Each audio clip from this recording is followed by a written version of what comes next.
ये कहानी है आरात्रिका नाम के एक बहुत बड़े बिजनेस वुमेन की, जो आदित्य ग्रुप ऑफ कंपनीज की चेयरमैन है। लेकिन किसी कारण के वजह से उसका कंपनी लॉस में चला जाता है और उसे अब सिर्फ 11 घंटों के अंदर बैंक को 10,000 करोड़ रुपए चुकाने पड़ेंगे।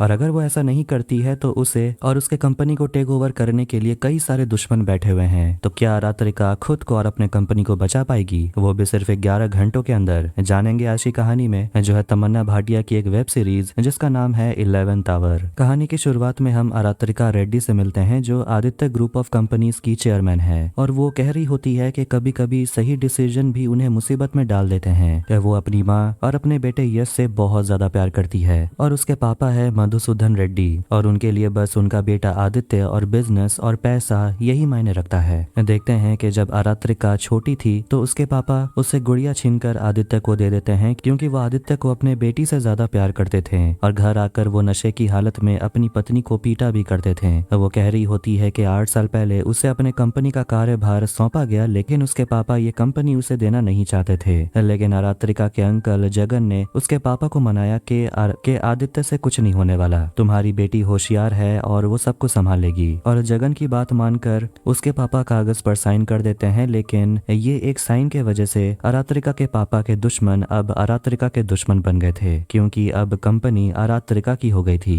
वो एक नए टेक्नोलॉजी AHNR के मदद से गांव में इलेक्ट्रिसिटी लाना चाहती थी। लेकिन अब आरात्रिका के दुश्मन उसके प्लान को चौपट करने में लगे हुए हैं, और अब उसके पास सिर्फ कल सुबह 8 बजे तक का समय है। आरती को कुछ करना पड़ेगा, वरना सब कुछ खत्म हो जाएगा। न्यूज से बताया जाता है कि इंपीरियल बैंक के चेयरमैन सुंदर दास आदित्य ग्रुप ऑफ कंपनी को 10,000 करोड़ रुपए लोन में दिए थे, और कल सुबह तक अगर आरती पैसे चुकाने में नाकामयाब होती है तो उसके कंपनी के संपत्तियां जब्त कर ली जाएगी। और चैनल पर डिबेट चल रहा होता है, और एक एनालिस्ट कहता है कि कंपनी बंद हो जानी चाहिए, तो दूसरा एनालिस्ट कहता है कि कंपनी में करीब 30,000 लोग काम करते हैं और उनकी नौकरी कल रहेगी या नहीं, ये सुंदर दास के फैसले पर निर्भर करता है। फिर हम आरती को देखते हैं, जो काफी टेंशन में थी क्योंकि उसके पास समय नहीं था, और वो अपने मेंटर शेख परवेज को याद कर रही थी, जो उसके बिजनेस पार्टनर हैं और इन्वेस्टर भी हैं। लेकिन फिलहाल उनकी हेल्थ कंडीशन कुछ खास नहीं है, वो ICU में एडमिट है। और आरती कॉल करती है, लेकिन उसे बताया जाता है कि वो अभी शेख परवेज से बात नहीं कर सकती। अपने ऑफिस जाने से पहले वो अपने बेटे यश से मिलती है, और उसके बाद वो अपने ऑफिस के लिए निकल जाती है। वो पहुंचती है अपने कंपनी के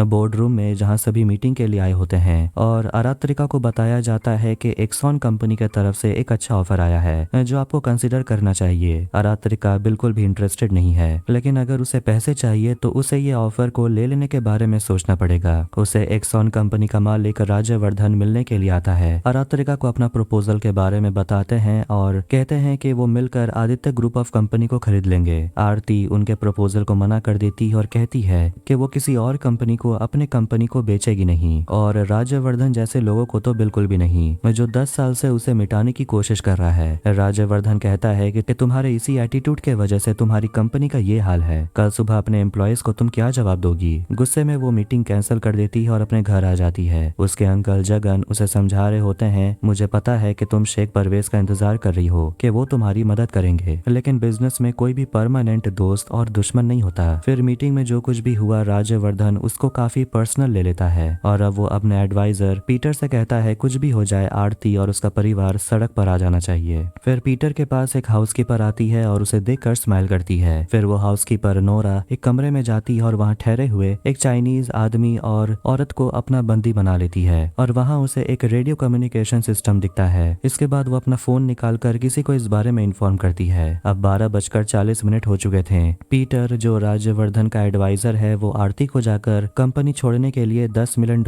ऑफर करता है, लेकिन आरती कहती है कि वो अपने AHNR यानी कि न्यूक्लियर प्रोजेक्ट को छोड़ने नहीं वाली। फिर हम मधुसूदन को देखते हैं, यानी कि आरात्रिका के पापा को, जो कहते हैं कि मैंने पहले ही कहा था कि इस लड़की से ये कंपनी नहीं संभलने वाला, वो कंपनी को डुबा देगी। शेख परवेज करेंगे ही क्या, वो खुद ही कितने महीने से कोमा में है। जगन बताता है कि कंपनी के लिक्विडेशन के बावजूद उन पर बैंक का 2,000 करोड़ रुपए कर्जा रह जाएगा, लेकिन सारे प्रॉपर्टी जाने के बाद भी 150 करोड़ रुपए बाकी रह जाएंगे। इन शॉर्ट, अगर कल आरात्रिका 10,000 करोड़ रुपए नहीं चुकाती है तो मधुसूदन कंगाल हो जाएगा। इसके बाद हम आरती के कंपनी में काम करने वाली एक लड़की रागिनी को देखते हैं जो आरती को अपना इंस्पिरेशन मानती है, और वहाँ एक लड़का आता है राज्यवर्धन के कंपनी का जो उसके साथ फ्लर्ट करने लगता है। कुछ देर के बाद आरती को पता चलता है कि शेख परवेज अब इस दुनिया में नहीं रहे। वो काफी टेंशन में आ जाती है और वो काफी दुखी थी, और इस न्यूज को सुनकर राज्यवर्धन काफी खुश होता है। फिर हम एक फ्लैशबैक देखते हैं जब आरती गई हुई थी शेख परवेज से मिलने के लिए, और वो आदित्य कंपनी के शेयर होल्डर बन जाते हैं। बदले में आरती को फंड्स देते हैं, और वहाँ हम परवेज के भतीजे सादिक को भी देखते हैं, और सादिक और आरती चले जाते हैं बार में सेलिब्रेट करने के लिए, और वो लोग मिलकर बहुत ड्रिंक करते हैं। और ड्रिंक करने के बाद सादिक आरती को किस करने की कोशिश करता है, लेकिन आरती उसे थप्पड़ मारती है और दूर रहने के लिए कहती है। लेकिन ऐसा करने को लेकर परवेज सादिक के स्टूपिड बिहेवियर के लिए आरती से माफी मांगता है। फिर कहानी आती है प्रेजेंट में। 1:15 हो चुके थे और कंपनी के बोर्ड मेंबर्स बात कर रहे होते हैं कि उन्हें राज्यवर्धन की बात मान लेनी चाहिए, और उनके पास कोई और ऑप्शन भी तो नहीं है। फिर आधी रात में गुस्से में आरात्रिका इंपीरियल बैंक के मालिक सुंदर दास को कॉल करती है और उनसे पूछती है कि आपको कितने पैसे चाहिए। वो कहता है 998 करोड़ कल सुबह तक। आरात्रिका गुस्से में पूछती है कि आपको मुझसे प्रॉब्लम क्या है। सुंदर कहता है तुमसे नहीं, तुम्हारे फैमिली से प्रॉब्लम है, और इस बारे में अपने बाप से जाकर पूछो। फिर हम रागिनी को देखते हैं जो वो दूसरे लड़के के साथ इंटीमेट हो रही थी। तभी उसे उसकी बॉस आरात्रिका का कॉल आता है, और इसीलिए उसे वहां से जाना पड़ता है। आरात्रिका से मिलने के लिए उसका एक्स हस्बैंड सिद्धार्थ आ जाता है बिना बताए, और आरात्रिका ये देखकर गुस्सा हो जाती है और उसे यहाँ से जाने के लिए कहती है।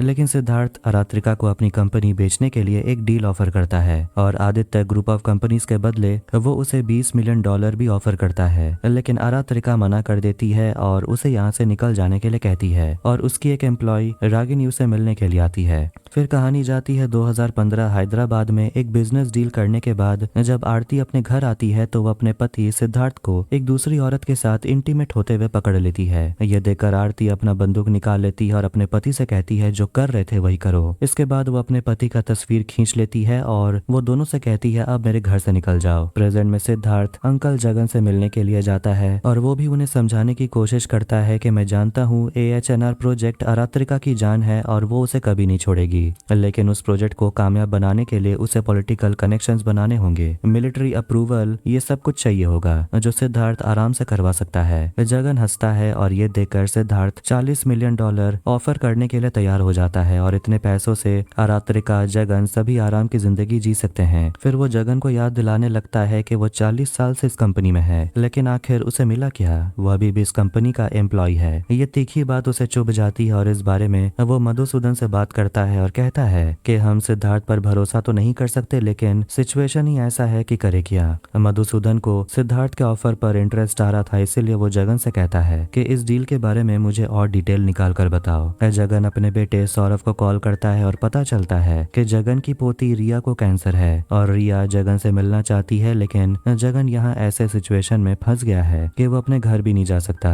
लिफ्ट में सिद्धार्थ और राज्यवर्धन एक दूसरे से मिलते हैं, लेकिन उन दोनों की आपस में बिल्कुल भी नहीं बनती। अब आखिर में आरती को प्रवेश के भतीजे प्रिंस सादिक का कॉल आता है और वो कहने लगता है कि मुझे नहीं पता था कि हम दोनों फिर से एक दूसरे से मिलेंगे, वो भी ऐसे समय पर। फिलहाल तुम्हारे साथ जो हो रहा है उससे तुम्हें बाहर निकालने का मैं ही एक आखिरी ऑप्शन हूँ। एक फ्लैशबैक में देखते हैं मधुसूदन राज्यवर्धन को टॉर्चर कर रहा था क्योंकि बिजनेस में उसने मधुसूदन को धोखा देने की कोशिश की। प्रेजेंट में राज्यवर्धन अपने भाई से बात कर रहा था जो उसे बदला लेने के बारे में याद दिलाता है और कहता है कि अगर तुमसे नहीं होता है तो बोलो, मैं अपने आदमी को भेज देता हूँ। राज्यवर्धन अपने भाई से कहता है कि उसकी कोई जरूरत नहीं है। वहाँ पीटर आता है और राज्यवर्धन उस पर गुस्सा होता है कि वो आरात्रिका को मना नहीं पाया, और उससे पूछता है पता करने के लिए कि आखिर सिद्धार्थ यहाँ क्यों आया है और पता करने के उसका इन्वेस्टर कौन है। जगन काफी खुश था कि सादिक आ रहा है और अब शायद उनकी प्रॉब्लम खत्म हो जाएगी, लेकिन आरती थोड़ी सी परेशान है क्योंकि सादिक एक बहुत ही बेरहम बिजनेसमैन है और पता नहीं उसे इस डील के बाद चाहिए क्या होगा। जगन कहता है कि अगर ऐसा है तो हम सिद्धार्थ के ऑफर को कंसिडर कर सकते हैं, उसका दिल्ली में कनेक्शन है और अगर हमें दिल्ली से मदद मिल जाएगी तो हमें राहत मिलेगी, तुम अपना प्रोजेक्ट शुरू कर पाओगी। लेकिन आरती को अपने एक्स हस्बैंड पर भरोसा नहीं है। फिर वो गोल्डी नाम के एक आदमी को कॉल करती है जिस पर वो भरोसा करती है है और वो एक पॉलिटिकल फिक्सर है और उसे मयूर खोसला के बारे में पूछती है जो राज्यवर्धन के कंपनी के चेयरमैन का बेटा है। इसके बाद हम गोल्डी को देखते हैं जो एक हैकर से मिलता है और अब आखिरकार सादिक आरती से मिलने के लिए पहुंच जाता है और आरती काफी अनकंफर्टेबल फील कर रही थी क्योंकि उन दोनों की आखिरी मुलाकात कुछ अच्छी नहीं थी।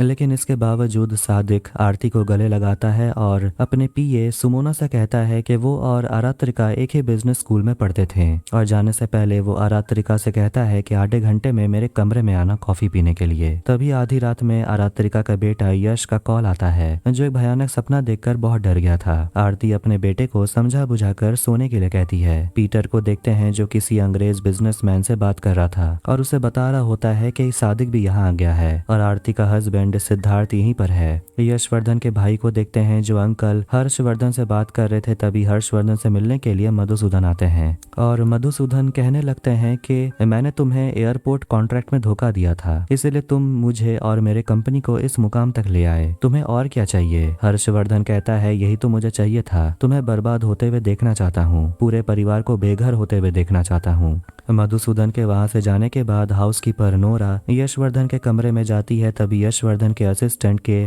पेट से आवाज आने लगती है और वो बाथरूम में चला जाता है। हर्षवर्धन को अकेला पाकर नोरा स्माइल करती है और हर्षवर्धन यशवर्धन को अपने कमरे में बुलाता है और हर्षवर्धन अपने पापा के कमरे के बाहर आता है और वो हाउसकीपर को वहां से निकलते हुए देखता है। जैसे वो कमरे में जाता है वो देखता है कि उसके पापा हर्षवर्धन मर चुके हैं और जैसा कि सादिक ने कहा था आरात्रिका उससे मिलने के लिए उसके कमरे में चली जाती है। अब कहानी जाती है 2 हफ्ते पहले न्यू दिल्ली में। हम मयूर को देखते हैं, वही लड़का जो राज्यवर्धन के कंपनी के चेयरमैन का बेटा है और वो बार में बहुत ड्रिंक कर रहा था और उसके दोस्त सभी उसका बहुत मजाक उड़ा रहे थे कि इससे कुछ नहीं होने वाला। वो गुस्से में वॉशरूम में जाता है लेकिन वो गर्ल्स वॉशरूम में चला जाता है और लड़कियां भी उसका मजाक उड़ाने लगती हैं और वो अपना बंदूक लाता है और उन लड़कियों को शूट कर देता है। और इसी मर्डर केस के बारे में आरात्रिका गोल्डी से बात कर रही थी। सादिक के साथ आरती अपने कंपनी के प्रॉब्लम्स के बारे में डिस्कशन कर रही थी लेकिन सादिक तो कुछ और ही एंजॉय करना चाहता है और वो कहने लगता है कि मेरे चाचा ने तुम पर भरोसा किया, इसका मतलब ये नहीं कि मैं भी तुम पर भरोसा करता हूँ। और वो आगे कहने लगता है कि मेरे लिए ये सब कुछ प्योर बिजनेस है और मैं तुम्हें वो सारे पैसे देने के लिए तैयार हूँ, लेकिन तुम्हें वापस से पैसे 6 महीने के अंदर चुकाने होंगे और अपना प्रोजेक्ट 6 महीने के अंदर शुरू करना होगा। आरती को झटका लगता है क्योंकि इतने पैसे वो 6 महीने में नहीं चुका सकती और वो उसे याद दिलाती है कि इस कंपनी में 20% शेयर आपके ही हैं। सादिक उससे कहता है मुझे फर्क नहीं पड़ता,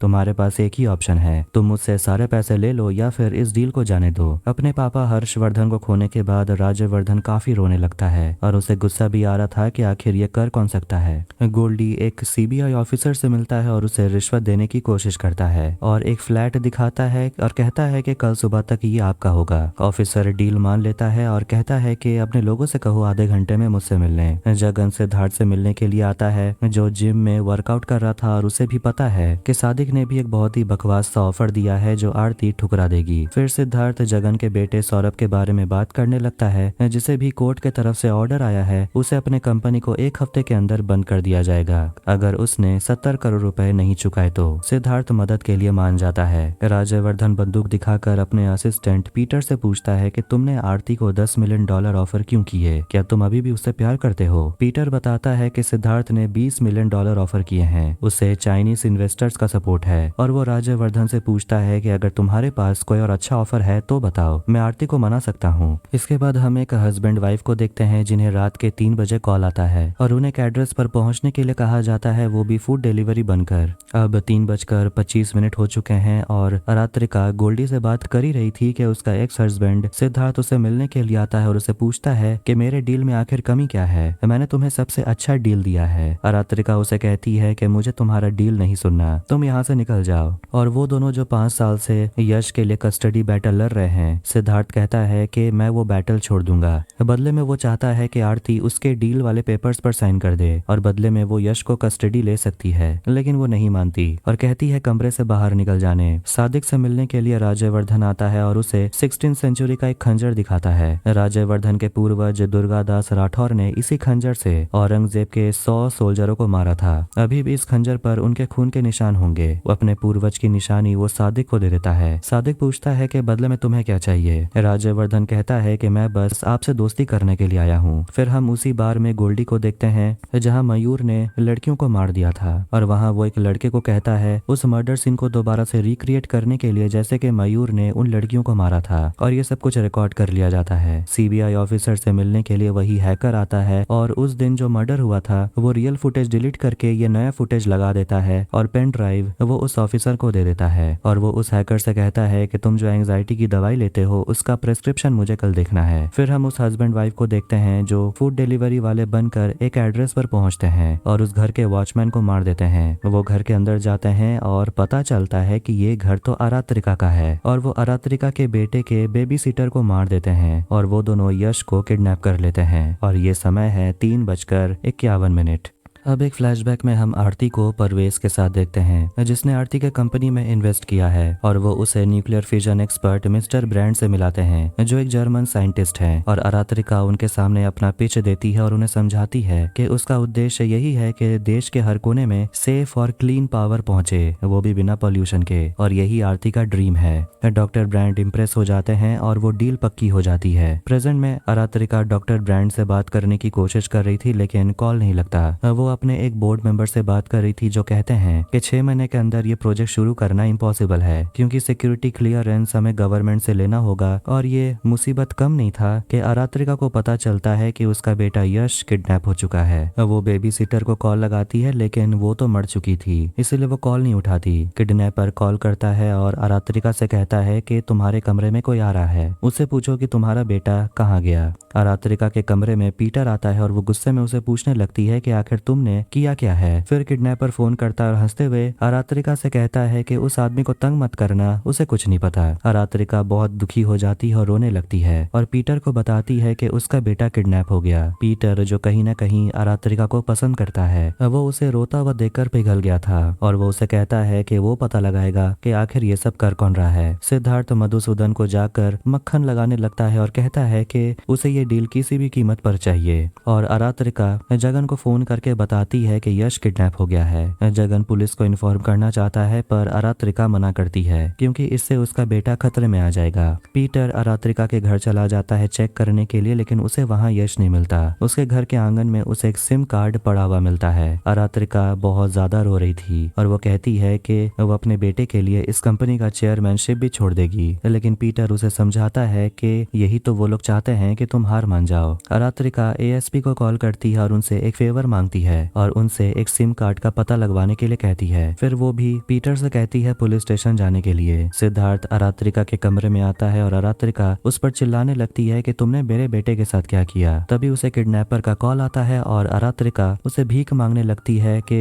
यश को कुछ भी नहीं करना। पीटर आरात्रिका के भाई को देखता है जो नशे की हालत में एक ड्रग डीलर से ड्रग्स खरीद रहा था लेकिन पैसे देने के लिए उसके पास कुछ भी नहीं था, इसीलिए डीलर्स उसे पीट देते हैं। पीटर जाकर उसे बचाता है और वहां से निकालता है। एक फ्लैशबैक में हम देखते हैं जब आदित्य को ड्रग्स लेते हुए पुलिस ने पकड़ लिया था और वो कोकेन खरीद रहा था, जिस वजह से पुलिस जगन से कहते हैं कि आदित्य को इसके लिए 6 साल की सजा हो सकती है। लेकिन जगन उस ऑफिसर को 2 करोड़ रुपए देने के लिए मान जाता है, तब जाकर वो आदित्य को छोड़ देते हैं। प्रेजेंट में हम किडनैपर औरत को देखते हैं जो यश को सुला रही थी और आरात्रिका सादिक के पास जाती है और सादिक उसे पूछता है कि तुमने मेरे प्रपोजल के बारे में क्या सोचा। आरात्रिका कहने लगती है कि 6 महीना बहुत कम समय है, पर सादिक उसे याद दिलाता है कि राज्यवर्धन ने भी अच्छा ऑफर किया है और तुम्हारे पास ज्यादा ऑप्शन नहीं है। राज्यवर्धन को उसका बड़ा भाई कॉल करके डांट रहा था क्योंकि राज्यवर्धन सादिक से मिल गया है, लेकिन राज्यवर्धन के हिसाब से वो सादिक के साथ आदित्य कंपनी को खरीद कर सादिक को दोबारा से हटा देगा।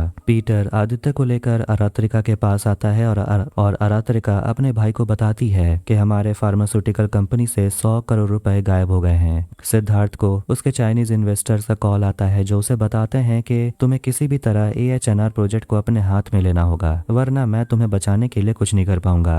किडनैपर यश की आजादी के बदले आरात्रिका से 5 करोड़ रुपए मांगते हैं, लेकिन आरात्रिका कहती है कि मुझे अपने बेटे से बात करना है तभी मैं पैसे दूंगी। वो किडनैपर आरात्रिका को यश का एक फोटो खींचकर भेज देता है। जगन आरात्रिका से मिलने के लिए आता है और आरात्रिका उनसे पूछती है क्या आप वर्टिकॉन नाम के कंपनी को जानते हैं। वो कहता है ये तो वही कंपनी है जो हमारे फार्मा कंपनी को कच्चा कच्चा माल सप्लाई करता था। अरात्रिका कहती है जितना उस कंपनी ने हमें सप्लाई किया है उसका 3 गुना ज्यादा बिल बना है और हमें 100 करोड़ का नुकसान हुआ है। अरात्रिका पता लगा लेती है कि उस कंपनी में नुकसान करने वाला कोई और नहीं बल्कि उसके खुद के अंकल जगन थे और वो अपने अंकल से कहती है पैसे ट्रांसफर करने वाले पेपर पर साइन करने के लिए। जगन कहता है कि वैसे भी तुम कुछ प्रूफ नहीं कर पाओगी। आरती उन्हें धमकाती है कि मुझे कुछ प्रूफ करने की जरूरत नहीं है क्योंकि मैं आपके और आपके बेटे को चुटकी में खत्म कर सकती हूँ। जगन गिनाने लगता है कि उसने इस कंपनी के लिए क्या क्या किया है। अरात्रिका कहती है कि मैं नुकसान को भुलाने के लिए तैयार हूँ लेकिन इसके बदले में आपको मेरे बच्चे को किडनैप नहीं करना चाहिए था। और जाते जाते वो अपने अंकल से कहती है आधे घंटे में मेरा बेटा मेरे पास होना चाहिए। एक और फ्लैशबैक देखते हैं जब Madhusudan Aditya group of companies को चला रहा था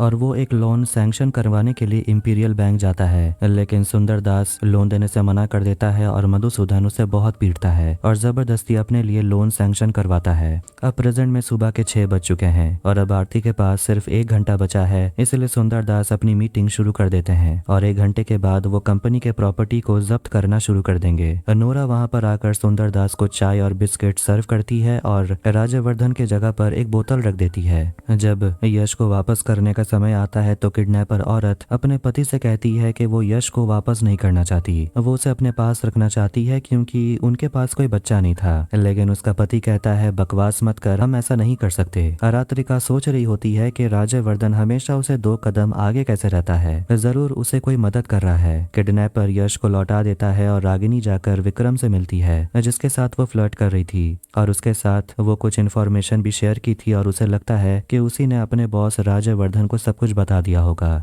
सिद्धार्थ अपने अंकल पर हाथ उठाता है कि उसने यश को किडनैप करने की कोशिश कैसे की। जगन कहता है कि हम दोनों को बचाने के लिए ये करना पड़ा। अरात्रिका अपने बेटे को वापस पाकर बहुत खुश थी। सादिक को राजवर्धन के प्लान के बारे में पहले से ही पता था कि कंपनी जीतने के बाद वो सादिक को रास्ते से हटा देगा, इसलिए सादिक अब राजवर्धन के खिलाफ हो जाता है। मयूर को बचाने के बाद उसके पापा जिस कंपनी के चेयरमैन हैं वो भी अपने तरफ से क्लियरेंस दे देते हैं और कहते हैं हमारी तरफ से कोई प्रॉब्लम आपको नहीं झेलना पड़ेगा। किडनैपर औरत को देखते हैं जो उदास बैठी हुई थी क्योंकि वो यश से काफी अटैच हो गई थी। तभी वहां एक शूटर आता है और दोनों किडनैपर को मार देता है। तो मयूर के पापा फिर से आरती को कॉल करते हैं और उनसे कह देते हैं कि मैं तुम्हारी मदद नहीं कर पाऊंगा, मुझे पावरफुल लोग तुम्हारी मदद करने नहीं देंगे वरना मयूर मारा जाएगा। तभी वहां गोल्डी को शूट कर दिया जाता है और गोली की आवाज सुनकर आरती को झटका लगता है। फ्लैशबैक में देखते हैं जब आरती हॉस्पिटल में आकर अपनी माँ को देखती है जो सीढ़ी से गिर गई थी और उनके दिमाग में ब्लड क्लॉट हो गया था। आरती अपनी माँ के साथ अकेले बैठी हुई थी और वो अपनी माँ के हाथ में चोट के निशान को देखती है और समझ जाती है कि ये जरूर उसके पापा ने ही किया है और उसकी माँ को सीढ़ी से भी धक्का देने वाला उसके पिता ही थे। प्रेजेंट में मधुसूदन अपनी बेटी को कह रहा होता है कि मुझे पहले से ही पता था कि ये नौबत देखने को जरूर मिलेगा, लेकिन अच्छी बात यह है कि मैंने आदित्य के लिए कुछ फंड्स बचा के रखे थे। और अरात्रिका को एक फाइल देता है और कहता है कि मैं अपना 51% शेयर तुम्हें देता हूँ। फाइल में सभी बोर्ड मेंबर के सिग्नेचर भी होते हैं और अब इस कंपनी को बचाना है या नहीं ये अरात्रिका के ऊपर है। फिर उन सभी को मैसेज आता है कि सारे सीईओ ने रिजाइन दे दिया है और अब ये कंपनी में सिर्फ अरात्रिका ही बची है। इसके बाद वो सादिक से मिलने के लिए जाती है और उसे कह देती है कि वो उससे मदद की उम्मीद कर रही थी लेकिन वो गलत थी। उसे ऐसा लगा कि वो परवेज की तरह होशियार होगा लेकिन सादिक के अंदर उसके चाचा की तरह थोड़ी सी भी समझ नहीं है। वो उसे कहती है तुम्हारे अंदर वो बात ही नहीं है। ये बात सादिक को चुभ जाती है और वो अपनी असिस्टेंट सुमोना से कहता है कॉल लगाओ और सूटकेस डिलीवर करने के लिए बोलो। अरात्रिका मीटिंग के लिए तैयार हो जाती है और आखिरी वक्त में भी उसके सपोर्ट में कोई नहीं आना चाहता। अब वो अपने दम पर है। फिर वो मीटिंग में आती है जहाँ उसके सारे दुश्मन बैठे हुए थे और 10,000 करोड़ क्या उसके पास अपने कंपनी को बचाने के लिए कुछ भी नहीं है। सुंदर दास अपने असिस्टेंट से कहता है 3 प्रपोजल सामने रखने के लिए। अगर आरती कोई भी डिसीजन पे नहीं आती है तो ये कंपनी सीधा राजवर्धन और सिद्धार्थ को चला जाएगा। जैसे वो लोग पेपर पर साइन करने वाले थे सुंदर दास को कॉल आता है और वो आकर सभी को रोकते हैं और कहते हैं आदित्य ग्रुप ऑफ कंपनी का 51% भारत सरकार ने खरीद लिया है और अब यहाँ पर कोई डील नहीं होगा। ये सुनकर सभी को जोर का झटका लगता है और सिद्धार्थ सामने रखा पानी पीने लगता है। उसे प्यास जो लग रही थी। सादिक पूछता है कि बाकी का 49% क्या हुआ। बाकी का 49% अभी भी अरात्रिका के पास है, जिसे सुनकर सभी को डबल झटका लगता है। फिर आखिर में जगन को पुलिस पकड़ के ले जाती है 100 करोड़ का घोटाला करने के जुर्म में, और हम फिर उसी हाउसकीपर को देखते हैं जिसके पास कई सारे पासपोर्ट्स होते हैं। फिर उसे फोन पर मैसेज आता है और उसे एक और काम करना होगा। वो अपना बंदूक लेकर जाती है और पीटर को वो गोली मारने ही वाली थी।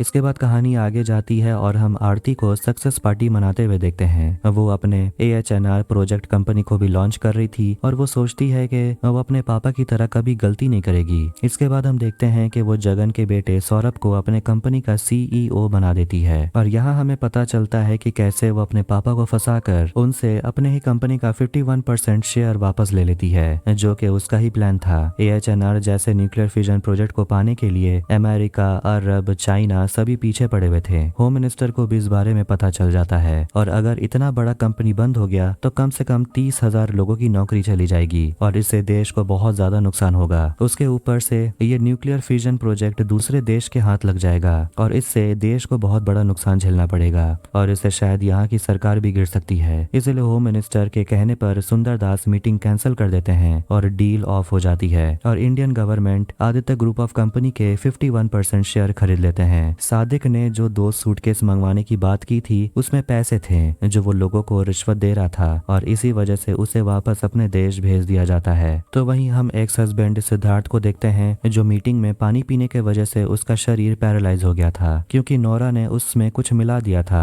पीटर अभी भी जिंदा है क्योंकि नोरा को उस समय राज्यवर्धन जाकर मार देता है। राज्यवर्धन जो अपने पिता हर्षवर्धन के मरने पर बहुत दुखी था, उसे अपने कमरे पर एक नोट मिलता है जिसमें लिखा हुआ था कि तुम्हारे पापा को हाउसकीपर लेडी ने मारा है। इसीलिए राज्यवर्धन नोरा को मार डालता है और पीटर बच गया था, और पीटर ही है एकमात्र जो अरात्रिका का सच्चा दोस्त था शुरू से। फिर पीटर और अरात्रिका एक दूसरे के हाथ पकड़कर बालकनी में खड़े होते हैं, और इसी के साथ ये कहानी यहीं पर खत्म हो जाती है। अगर आपको ये वीडियो पसंद आए तो वीडियो को लाइक करें, चैनल को सब्सक्राइब करें। मिलता है नेक्स्ट वीडियो में। Take care.